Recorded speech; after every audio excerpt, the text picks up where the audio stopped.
How you doing? Thanks for coming back to my channel. This is episode 7, going by quickly. What did AI say? I don't really like this question because I think I should have been more specific, but that's the beauty of AI. I'll ask it again and I'll be more specific. But for now, we're going to go ahead and do what we did. So the question today that we asked AI is, does the sun cause cancer or provide us with necessary vitamins and minerals? That's our question for AI.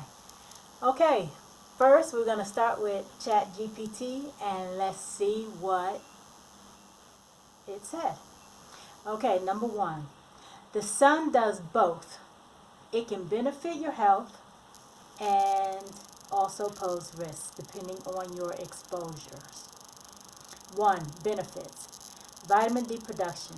Sunlight, specifically UVB rays, triggers your skin to produce vitamin D, which is essential for healthy bones, immune function, and mood regulation. Circadian rhythm regulation. Exposure to natural light helps regulate your sleep-wake cycle. Mood boosting. Sunlight increases the release of serotonin, which can improve mood and focus. So those were the benefits. Now let's look at the risk according to ChatGPT. Skin cancer. Excessive exposure to ultraviolet UV radiation from the sun increases your risk of skin cancers such as basal cell carcinoma, squamous cell carcinoma, and especially melanoma, the most dangerous form. Premature aging. UV rays can cause skin damage that leads to wrinkles and age spots. Eye damage.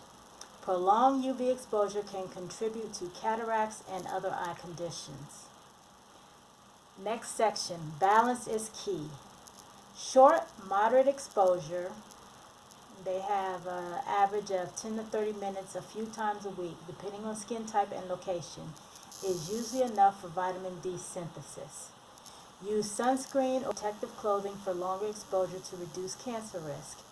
Dietary sources or supplements can help maintain vitamin D without too much sun. So that is what we got from ChatGPT. Now, let's see what we're getting from Deepseek. Okay, the question again, does the sun cause cancer or provide us with necessary vitamins and minerals? Okay, they're starting with benefits, necessary vitamins. Vitamin D production. Sunlight, specifically UVB rays, triggers vitamin D synthesis in the skin, which is essential for, and here's a list, bone health, helps absorb calcium, immune system function, reducing inflammation, possibly lowering risk of certain cancers and autoimmune diseases. 2.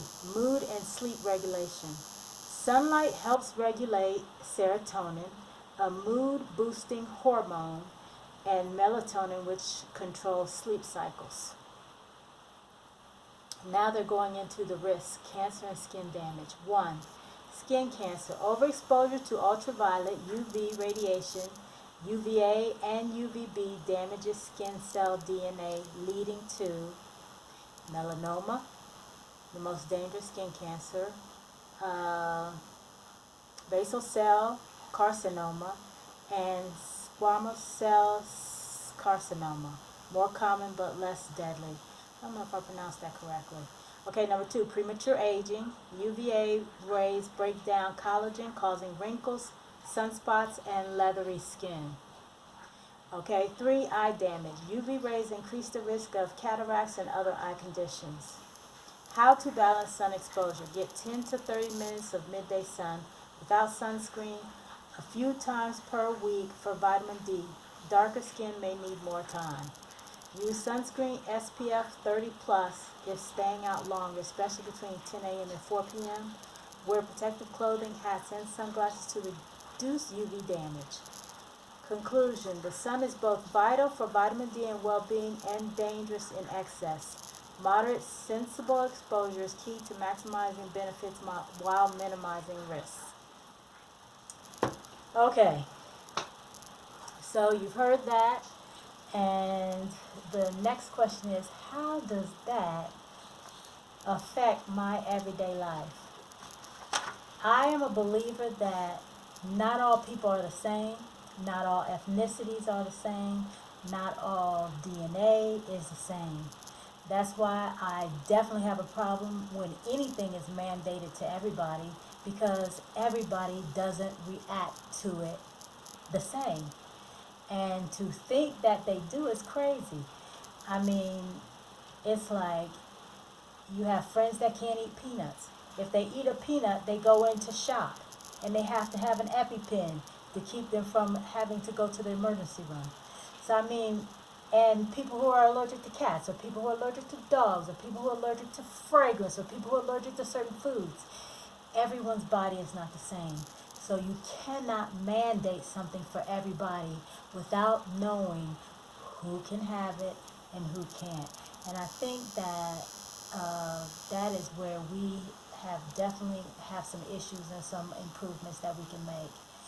I personally love the sun.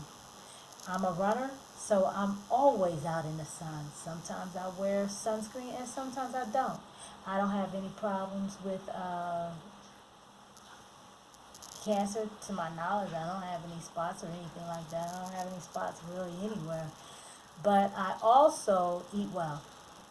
So I think, in my own personal opinion, and I'm not a doctor, but I really believe that a lot of the things that we do, it is all affecting everything else.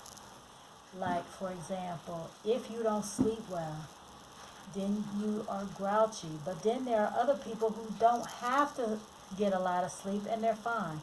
So I mean, again, the differences are there, but I can only speak for myself. If I sleep well, if I eat right, and if I work and exercise and do everything I'm supposed to do on my schedule, then I'm fine. And I'm more than fine. I'm excellent. So I mean, but I have a schedule. A lot of people don't have a schedule, and so it works out differently for everybody. But I don't believe that all people, like, I don't believe that what AI has said here applies to all people. But I do believe that it could possibly apply to a great deal.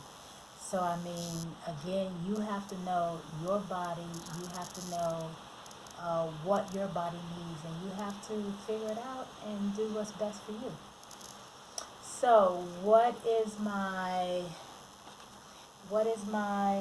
positive message for today? Don't worry, be happy. Not one of my favorite songs. I love the message. I'm just not a fan of the beat, but I do love the message. Don't worry, be happy. If you worry about everything in this world, you'll never be happy. Nothing is perfect. Life is never gonna be exactly what we want, but we can do the best we can, and through our journey we have to enjoy. We have to enjoy the discomfort. We have to learn the lessons. And I am very glad that I've had the opportunity to learn what I have learned, because I don't think that I could have learned the many lessons and all of the information that I have now if I had not had to go through what I had to go through. So I must save that saying for another time. But okay, so that's it for episode 7. Thank you again for tuning in, and we drop every Monday and Friday. Thank you. Peace.